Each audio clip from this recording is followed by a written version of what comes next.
Hello friends, विवा किचनमध्ये तुमचं स्वागत आहे। माझं चॅनल तुम्हाला आवडत असेल तर सबस्क्राइब करा, शेअर करा आणि लाईक करा।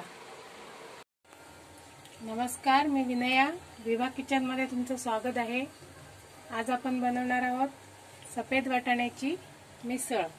त्यासाठी लागणारे साहित्य हे मी 200 ग्रॅम सफेद वाटाणे भिजवून घेतले आहेत। हे फरसाण आहे, हे कोथिंबीर आहे, हा गरम मसाला आहे मालवणी, धनापूड, हा लाल तिखट आहे, हळद, मीठ, हे आलं आणि लसणाच्या पाकळ्या आहेत, 2 टोमॅटो मोठे घेतले आहेत, 1 मोठा कांदा कापून घेतलाय आणि हे 1 वाटी खोबरं। आता मी हे पाणी आणि हे तेल, आता मी हे वाटाणे कुकर मध्ये 1 शिट्टी काढून घेणार आहे।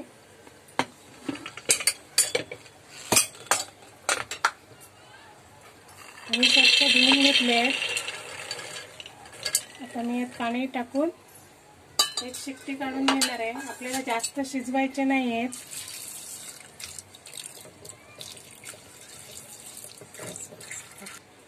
हे मी हे बघा त्याच्यावर थोडं पाणी ठेवलंय। आता मी हे 1 शिट्टी काढून घेणार आहे। कुकरला गॅसवर ठेवते आणि आता तोपर्यंत आपण इकडे हे खोबरं आणि कांदा टोमॅटो भाजून घेऊया। हे आता मी खोबरं भाजून घेणार आहे, जरा लालसर होईपर्यंत परतून घेणार आहे।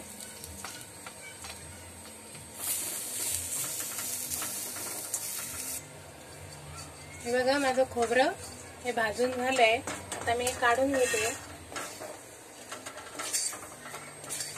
आणि ह्याच कढईत आता मी थोडंसं तेल टाकणार आहे आणि माझा कांदा आणि टोमॅटो भाजून घेणार आहे। आम्ही एक तेल गरम झालंय, मी ह्याच्यात हा कांदा टाकते। हाही आपल्याला व्यवस्थित परतायचं आहे।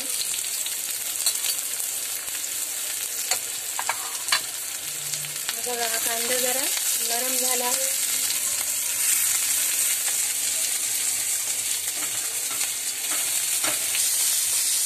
आता जरा कांदा हा नरम झालाय, मी त्याने आला आणि लसूण त्यातच टाकते। इकडे माझ्या कुकरला शिट्टी आली आहे, बघू शकता।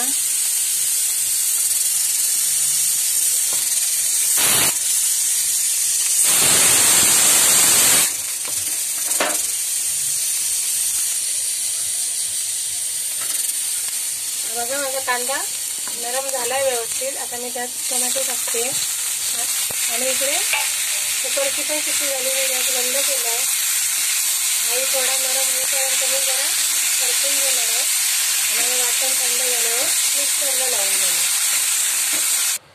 हे बघा आता आपण मिसळ बनवायला चालू करूया। मी आता हे तेल पॅन माझं गरम झालंय, मी तेल टाकते। तेल थोडं जास्तच टाकायचं आहे, कारण आपल्याला मिसळीला वर तरी पाहिजे असते, त्यामुळे मी थोडं जास्तच तेल टाकलंय। हे माझं तेल गरम झालंय। आता मी हे वाटण टाकणार आहे। हे आता मी वाटून घेतलंय, तेल माझं गरम झालंय। हे आता मी वाटण टाकते।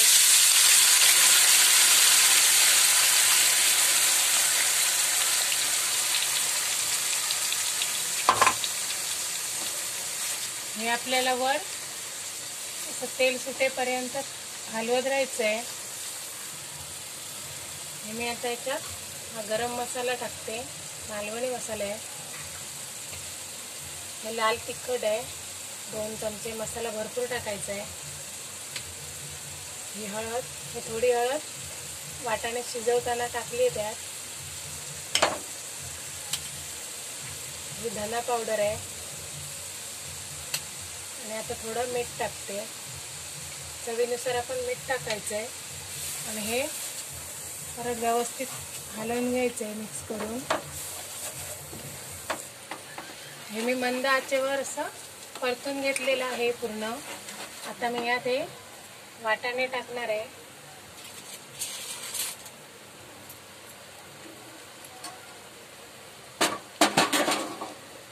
तुम्ही मूग मटकी याची मिसळ बघितली असेल. मी वाटाण्याची मिसळ बनवणार आहे.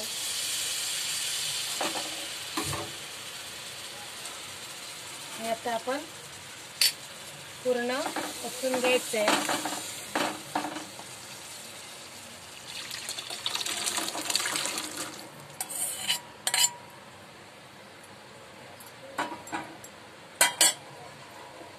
मिसळ ही पातळच असते, घट्ट नसते. हे बघा मस्त छान कलर आलाय.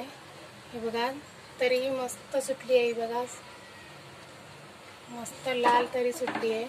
आपल्याला अजून थोडं पाणी लागेल.